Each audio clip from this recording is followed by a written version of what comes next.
Good morning class, welcome back to study special education. मेरे को पता है मैं आज बहुत टाइम बाद वीडियो लेकर आ रही हूँ और ये वीडियो मैं आप सबकी रिक्वेस्ट पे लेकर आ रही हूँ क्योंकि मेरे पास बहुत कमेंट्स आए हैं कि मैम आप पेपर 3 के नोट्स डालो। तो आज हम पेपर 3 यूनिट 1 स्टार्ट करेंगे, कॉन्सेप्ट ऑफ असेसमेंट। इसमें मैंने आपके सारे जो मेन पॉइंट्स हैं, जो भी इम्पॉर्टेंट है मतलब चैप्टर में आपको स्कोर करने के लिए, मैंने खाली वो टॉपिक्स लिए हैं और उसके बिल्कुल पॉइंट टू पॉइंट नोट्स मैंने टाइप करे हैं।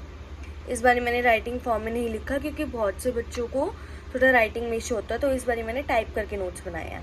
सो स्टार्ट करते हैं। Paper 3 chapter 1 concept of assessment. तो सबसे पहले कि असेसमेंट क्या होता है, स्क्रीनिंग क्या होती है, इवैल्यूएशन क्या होता है, टेस्टिंग क्या होती है, मेजरमेंट क्या होता है। तो ये हमारा 1.1 है, मतलब सब टॉपिक है इसका। तो इसमें हमारा सबसे पहला आ जाता है the first step of assessment is screening. हम पहले स्क्रीनिंग के बारे में पढ़ेंगे।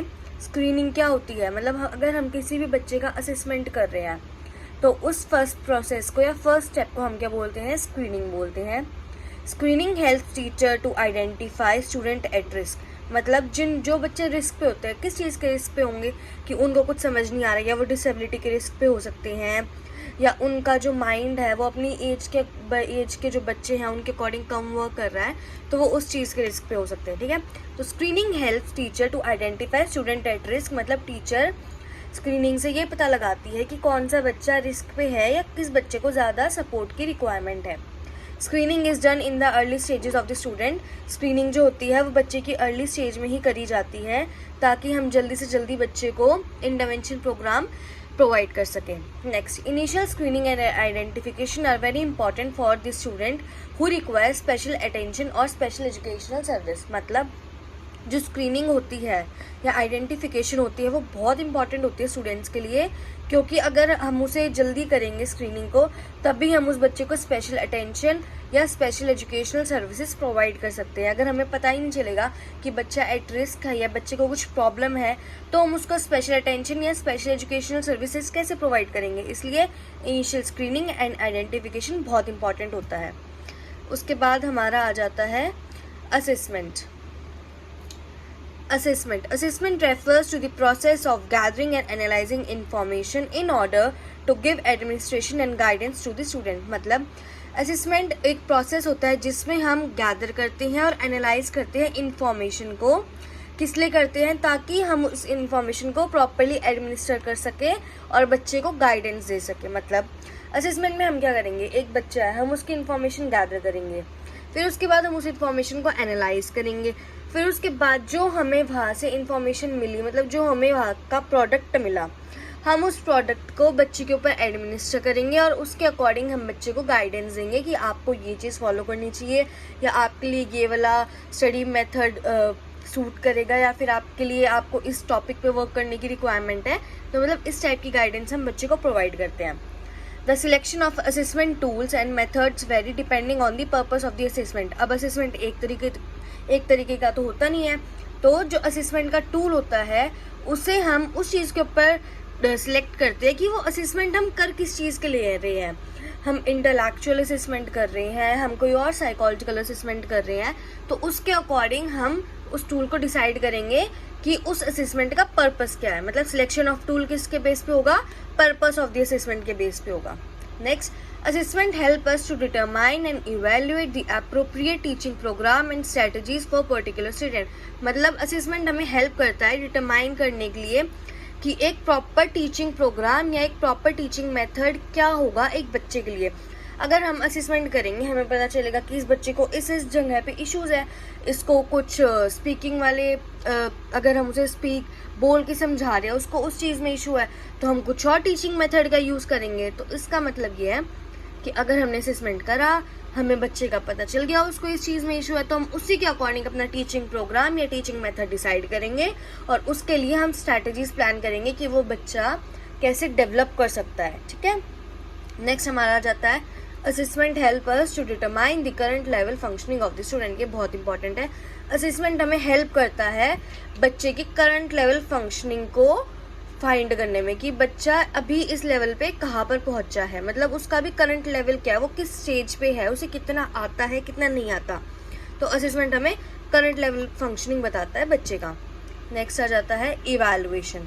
Evaluation is a process which helps us to give judgment in the given situation. मतलब इवैल्यूएशन एक प्रोसेस होता है जो कि हमें जजमेंट देने में हेल्प करता है। जजमेंट मतलब हमने किसी का टेस्ट लिया, हमें पता चल गया उस बच्चे के इतने मार्क्स आए हैं, तो हमने उसे इवैल्यूएट करा, हमने उसे मार्क्स देके क्या करा, इवैल्यूएट करा। फिर हमने उसे जजमेंट दी कि आप तो बहुत अच्छे हो, आप वेरी गुड, आपने बहुत अच्छा करा, या फिर आपने अच्छा स्कोर नहीं करा, आपको इम्प्रूवमेंट की ज़रूरत है। तो ये क्या हुआ, ये हमारा जजमेंट हुआ। तो इवैल्यूएशन एक प्रोसेस होता है जो कि हमें हेल्प करता है किसी भी चीज़ में एक जजमेंट देने में, वो कोई भी सिचुएशन हो सकती है।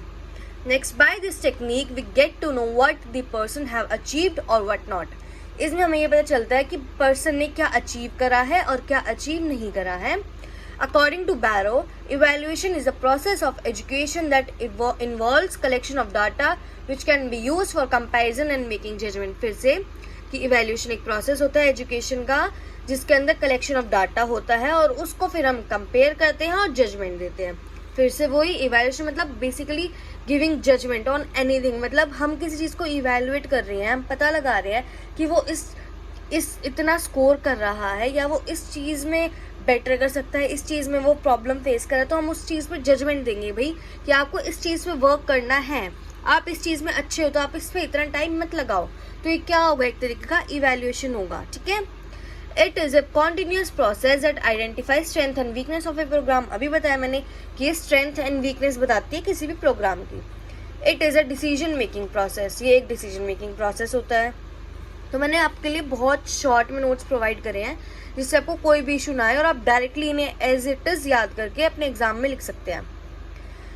टेस्ट और examination is an assessment use to measure students knowledge, skill, aptitude and etcetera. अब हम स्कूल में टेस्ट देते हैं तो टेस्ट बच्चे का क्या मेजर करता है, नॉलेज मेजर करता है, स्किल मेजर करता है, एप्टीट्यूड मेजर करता है। Simple. The basic component of test is question. अब कोई टेस्ट ले रहा है तो टेस्ट के अंदर क्वेश्चन तो होंगे ही ना, तो इसका बेसिक कॉम्पोनेंट क्या हो गया, क्वेश्चन हो गया।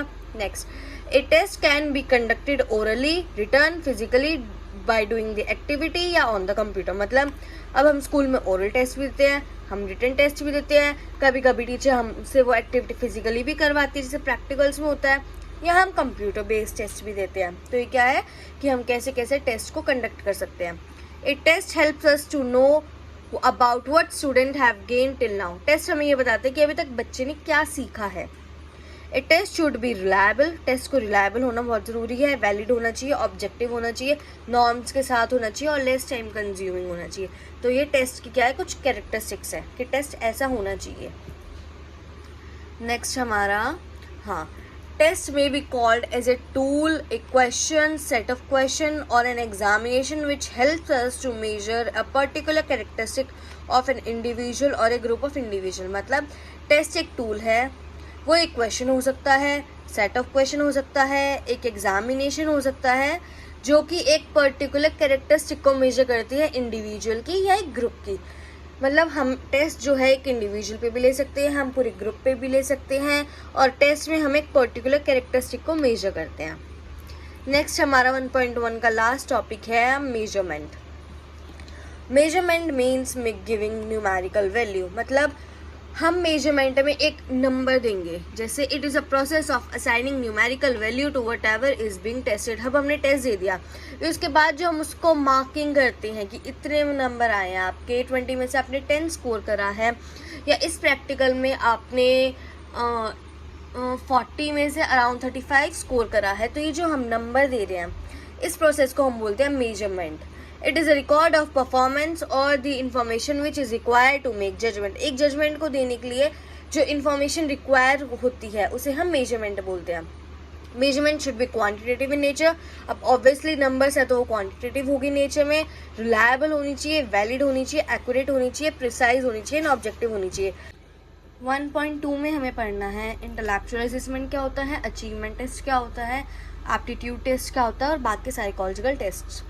तो इसमें सबसे पहला हमारा आ जाता है इंटेलेक्चुअल असेसमेंट या इंटेलेक्चुअल टेस्ट। मतलब ये वो टेस्ट होते हैं जिसमें हमारी cognitive abilities such as memory, language और रीजनिंग को मेजर करा जाता है या उसे टेस्ट करा जाता है। These assessments have moved us from the assessment based on speech and language to our cognitive abilities। मतलब पहले जो असेसमेंट टेस्ट होते थे वो स्पीच एंड लैंग्वेज के ऊपर बेस्ड होते थे, पर इंटेलेक्चुअल असेसमेंट के आने के बाद हम मूव हो चुके हैं कॉग्निटिव एबिलिटीज़ के ऊपर। The goal of intellectual test is to measure our intellectual potential, कि इंटेलेक्चुअल टेस्ट जो है वो मेजर करता है हमारी इंटेलेक्चुअल पोटेंशियल्स को। इंटेलेक्चुअल टेस्ट हमारी इंटेलिजेंस मेजर करता है। इंटेलिजेंस का मतलब होता है हमारी basic ability to understand the world around us. The most commonly use test is Wechsler scale. सबसे ज़्यादा यूज टेस्ट इंटेलिजेंस का, इंटेलेक्चुअल का कौन सा है? वेशलर स्केल है। उसके बाद ही हमारे कुछ टाइप्स या एग्जाम्पल हैं इंटेलिजेंस टेस्ट के, you can have a look.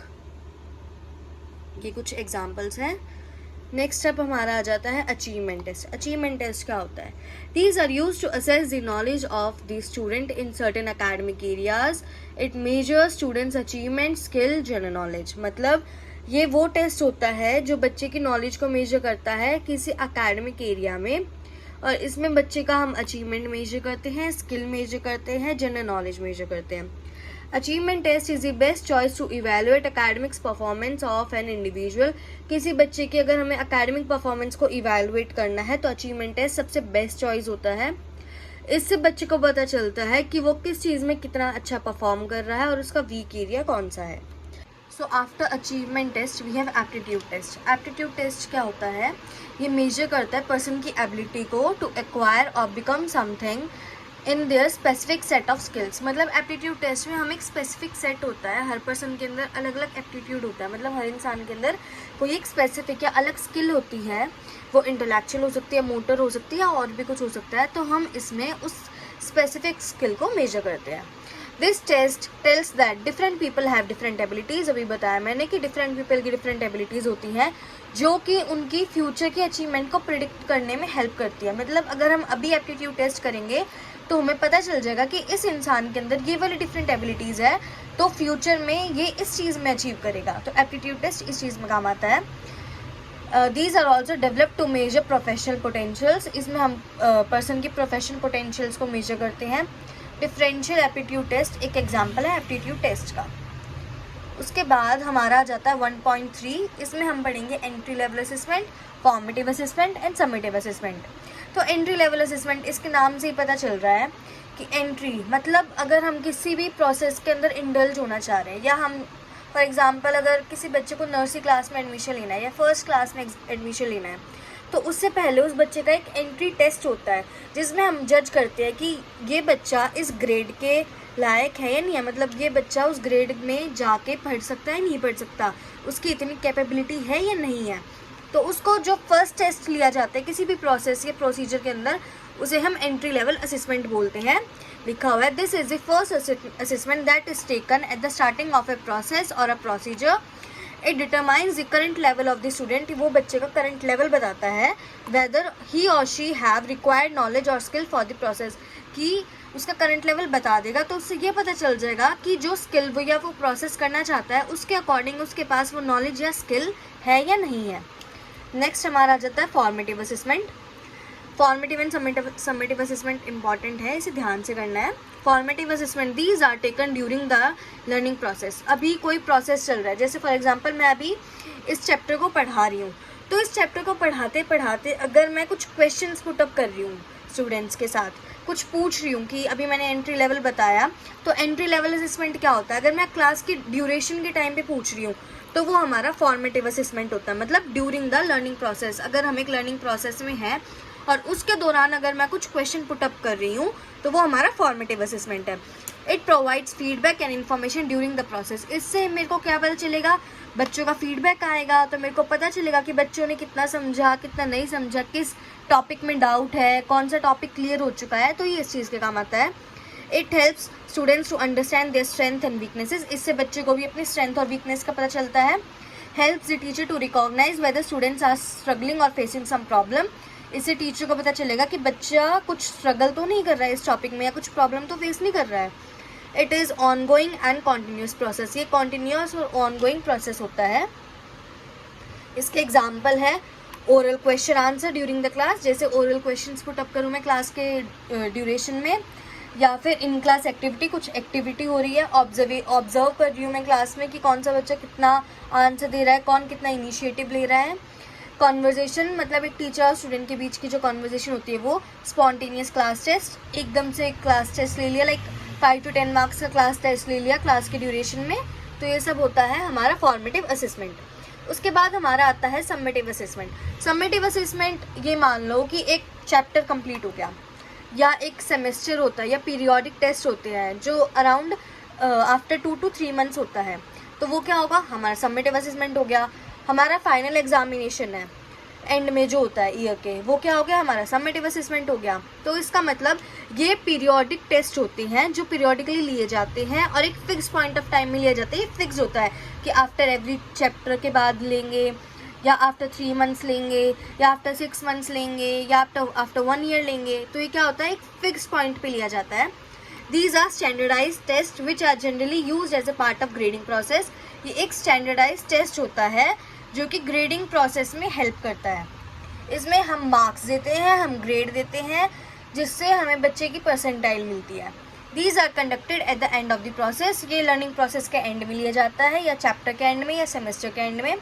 These are taken to assign grades and evaluate student। ये बच्चों को ग्रेड देने के लिए और उनको इवेल्युएट करने के लिए लिया जाता है। एग्जाम्पल बताया, mid term test, final project, final examination and etcetera. तो ये था हमारा समेटिव एंड फॉर्मेटिव असेसमेंट। फिर उसके बाद हमारा 1.4 में है हमारा formal assessment, informal assessment, norm reference test and criterion reference test. इसको हम बोलते हैं एनआरटी, इसको हम बोलते हैं सीआरटी। तो इसमें डिफ्रेंशिएशन आता है कि फॉर्मल और इनफॉर्मल में डिफ्रेंशिएशन दो, या एनआरटी सीआरटी में डिफ्रेंशिएशन दो, या हमने अभी जो 1.3 में पढ़ा समेटिव और फॉर्मेटिव में डिफ्रेंशिएशन दो। इसमें से एक क्वेश्चन तो मस्ट है, मतलब आएगा ही आएगा आपके एग्जाम में। तो formal assessment, it is grading system based to evaluate students knowledge. ये ग्रेडिंग सिस्टम होता है स्टूडेंट की नॉलेज को इवेलुएट करने के लिए। फॉर्मल मतलब फॉर्मल से समझ जाओ कि ग्रेड करना है, नंबर देना है, परसेंटेज निकालनी है, बच्चे की नॉलेज को इवेलुएट करना है। ये हमारा किस में आ जाएगा, फॉर्मल असेसमेंट में। इसमें क्या होता है, टेस्ट होता है, क्वेश्चंस होता है, सर्वेज होता है। ये इसके क्या है, एग्जांपल्स हैं। This is used by teacher to measure students knowledge. ये स्टूडेंट की नॉलेज को मेजर करने के लिए होता है, उसके परफॉर्मेंस को मेजर करने के लिए होता है। It helps us to know the students overall performance, कि बच्चे ने ओवरऑल उस चैप्टर से या उस सब्जेक्ट से क्या सीखा है, मतलब पूरे लर्निंग प्रोसेस के दौरान उस बच्चे का ओवरऑल परफॉर्मेंस क्या है, उसने क्या सीखा, ये हम फॉर्मल असेसमेंट में देखते हैं। ये क्या है, एक ब्रॉडर व्यू देता है स्टूडेंट की नॉलेज का। Student performance is compared with other students. बच्चे का जो परफॉर्मेंस होता है वो बाकी बच्चों के साथ भी कंपेयर करा जाता है, और मोस्ट इंपॉर्टेंटली ये स्टैंडर्डाइज्ड होता है। नेक्स्ट अब हमारा आ जाता है informal assessment. It refers to a method of students evaluation that does not have any standard grading criteria. Informal मतलब हमें उसमें बच्चों को ग्रेड नहीं देना, हमें उसमें बच्चों को मार्क्स नहीं देना, ये कोई भी एक ग्रेडिंग क्राइटेरिया नहीं है। इसके एग्जाम्पल में आ जाएगा क्विजेस, प्रोसेस, असाइनमेंट्स, प्रेजेंटेशन, ये सब क्या है, इसके एग्जाम्पल्स हैं। इससे टीचर को एक इमीडिएट फीडबैक मिलता है बच्चे की नॉलेज का। जैसा हमें फॉर्मेटिव असेसमेंट में इमीडिएट फीडबैक मिल रहा था, वैसा ही हमें इनफॉर्मल असेसमेंट में मिलता है।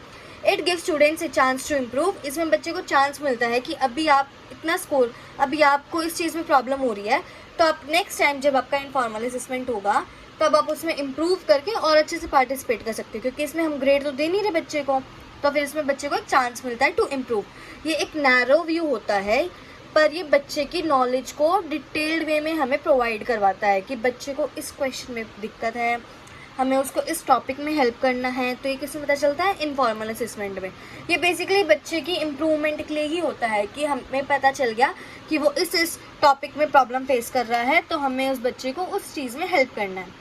स्टूडेंट के परफॉर्मेंस को हम उसी की पुरानी परफॉर्मेंस के साथ कंपेयर करते हैं, किसी और बच्चे की परफॉर्मेंस के साथ कंपेयर नहीं करते हैं, और ये नॉन स्टैंडर्डाइज्ड टेस्ट होता है। फिर हमारा आ जाता है एनआरटी एंड सीआरटी। एनआरटी मतलब norm reference test. Norm reference test एक प्रोसीजर होता है डाटा को कलेक्ट करने का, और एक स्टैंडर्डाइज्ड वे में होता है on a large sample of population for a specific purpose. ये क्या करते हैं, हम एक टेस्ट लेते हैं, मतलब डाटा कलेक्ट करते हैं किसके ऊपर, एक लार्ज सैंपल ऑफ पॉपुलेशन। एक लार्ज सैंपल ऑफ पॉपुलेशन के ऊपर हमने ये करा, पर एक स्पेसिफिक पर्पस के लिए। Norm reference test are widely use in special and remedial education. ये स्पेशल और रेमेडियल एजुकेशन में बहुत ज़्यादा यूज़ करा जाता है। इसका जो रिजल्ट होता है वो इजी टू कम्युनिकेट होता है, or norm reference tests have received the most attention in the terms of technical data and research. इसको बहुत ज़्यादा अटेंशन मिली गई है टेक्निकल डाटा एंड रिसर्च में, मतलब नॉर्म रेफरेंस टेस्ट में टेक्निकल डाटा एंड रिसर्च का बहुत यूज़ होता है. They are specifically use in problem identification and screening. ये स्पेसिफिकली प्रॉब्लम की आइडेंटिफिकेशन और स्क्रीनिंग में यूज़ होता है. फिर इसके बाद हमारा आ जाता है क्राइटेरियन रेफरेंस टेस्ट. इसका मतलब होता है कि बच्चे की परफॉर्मेंस के ऊपर डिपेंड करता है, मतलब it is concern with whether a child is able to perform a skill as per the criteria set और नॉट. अब मैं आपको समझाती हूँ, इसमें थोड़ा कन्फ्यूजन हो सकता है. नॉर्म रेफरेंस टेस्ट मतलब हमने एक टेस्ट कंडक्ट करा, ठीक है, एक लार्ज पॉपुलेशन पे कंडक्ट करा, ठीक है, तो उसमें हमने उस लार्ज पॉपुलेशन से हमने उसे कंपेयर करा जिसके साथ हमने उस बच्चे का टेस्ट लिया है, तो ये हमारा हो गया नॉर्म रेफरेंस टेस्ट. पर क्राइटेरियन रेफरेंस टेस्ट में क्या होता है, एक क्राइटेरिया ऑलरेडी सेट है कि जैसे 1 साल का बच्चा अपने पैरों पे चलना स्टार्ट कर देता है, वो वॉक करना स्टार्ट कर देता है, तो मतलब वो एक प्री डिफाइंड सेट है कि ऐसा होता है. हम अभी करवा के नहीं देख रहे किसी लार्ज पॉपुलेशन पे, वो ऑलरेडी सेट है, तो वो क्या हो जाएगा, हमारा क्राइटेरिया रेफरेंस टेस्ट हो जाएगा. फिर उसके बाद in contrast to norm reference test which compares one person performance with other. अभी बताया कि नॉर्म रेफरेंस में एक बच्चे की परफॉर्मेंस बाकी बच्चों के साथ कंपेयर करी जाती है. क्राइटेरियन में जो पहले का क्राइटेरिया एस्टैब्लिश्ड है, मतलब जो प्री एस्टैब्लिश क्राइटेरिया है, हम उसके साथ कंपेयर करते हैं, प्री एस्टैब्लिश क्राइटेरिया के साथ कंपेयर करते हैं. The criterion reference test requires results are useful in. वो किस चीज़ में यूजफुल होते हैं, स्पेसिफिक स्किल्स की इंटरवेंशन में यूज़ होता है कि बच्चा इस स्किल में अच्छे से नहीं कर पा रहा है तो हम उसके इंटरवेंशन में यूज़ करते हैं. उसके बाद कि इस स्किल के बाद हमें कौन सी स्किल उसे नेक्स्ट सिखानी है, इसमें काम आता है. This makes possible to know the student progress. इसमें बच्चे की हम प्रोग्रेस को आसानी से देख सकते हैं कि कितना प्रोग्रेस कर रहा है, कितना प्रोग्रेस नहीं कर रहा है, और अगर उसे कुछ प्रॉब्लम फेस हो रही है तो हम उसके लिए अपनी स्ट्रैटेजीज प्लान्स वगैरह प्लान कर सकते हैं. तो in short norm reference test मतलब हमने एक बच्चे का टेस्ट लिया है और हम उसको बाकी पॉपुलेशन के साथ कंपेयर कर रहे हैं. लाइक हमने 100 बच्चों के ऊपर टेस्ट करा एक, ठीक है, 100 बच्चों के ऊपर हमने टेस्ट करा, फिर हमने एक बच्चे की जो परफॉर्मेंस है वो हमने 99 बच्चों के साथ कंपेयर करा, तो वो हमारा हो गया नॉर्म रेफरेंस टेस्ट. पर क्राइटेरियन रेफरेंस टेस्ट में क्या होगा कि हमने एक बच्चे का टेस्ट लिया, प्री डिफाइंड या प्री एस्टैब्लिश्ड एक क्राइटेरिया है, वो सेट है कि इस एज में ये करना है या इस क्वेश्चन में इतने मार्क्स आते हैं बच्चों के, तो हमने उस पुरानी क्राइटेरिया से जब उसको कंपेयर करा तो वो हमारा हो गया क्राइटेरियन रेफरेंस टेस्ट. ये इसका मेजर डिफरेंस होता है. फिर हमारे लास्ट टॉपिक है 1.5 points to consider while assessing students with developmental disability. कि हमें कौन से पॉइंट या चीज़ें ध्यान में रखनी चाहिए जब हम एक डेवलपमेंटल डिसेबिलिटी वाले बच्चों को असेस कर रहे हैं या उसका असेसमेंट कर रहे हैं. तो जब भी हम लर्निंग डिसेबिलिटी या ADHD मतलब attention deficit hyper activity disorder या ऑटिज्म के साथ जो बच्चे होते हैं उनका असेसमेंट करते हैं, तो हमें बहुत प्रॉब्लम फेस होती है क्योंकि वो एक जगह पे अपनी अटेंशन नहीं रख पाते ज़्यादा टाइम के लिए, वो एक लॉन्ग टास्क वो परफॉर्म नहीं कर सकते. तो हमारे पास ये कुछ मेजर्स है जो हमें देखने चाहिए कि हमें कैसे कैसे करके बच्चों का असेसमेंट करना चाहिए. हमें एक वैलिड टेस्ट को लेना चाहिए, उसका करेक्ट वर्जन लेना चाहिए और एक स्टैंडर्डाइज असेसमेंट लेना चाहिए. तो ये क्या है, first point, use valid, current version and standardize assessment. हमें मल्टीपल मेजर्स के साथ लेना चाहिए. ये नहीं करना चाहिए कि हमने एक असेसमेंट ले लिया तो हमने बच्चे को असेस कर लिया, नहीं, हमें स्टैंडर्डाइज और नॉन स्टैंडर्डाइज दोनों तरीके का असेसमेंट लेना चाहिए. हमें और भी तरीके ढूंढने चाहिए डाटा को कलेक्ट करने के लिए, उसकी केस हिस्ट्री देखनी चाहिए, इंटरव्यूज देनी चाहिए पेरेंट्स के साथ, तब जाके हम एक बच्चे को असेस कर सकते हैं जो कि डेवलपमेंटल डिसेबिलिटी वाला बच्चा होता है.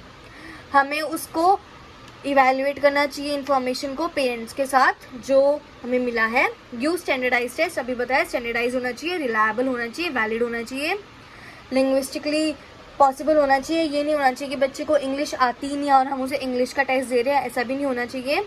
उसकी एज के अप्रोप्रिएट होना चाहिए, जिस एज का वो है या जो उसकी मेंटल एज है. इसमें मेंटल एज बहुत मैटर करती है.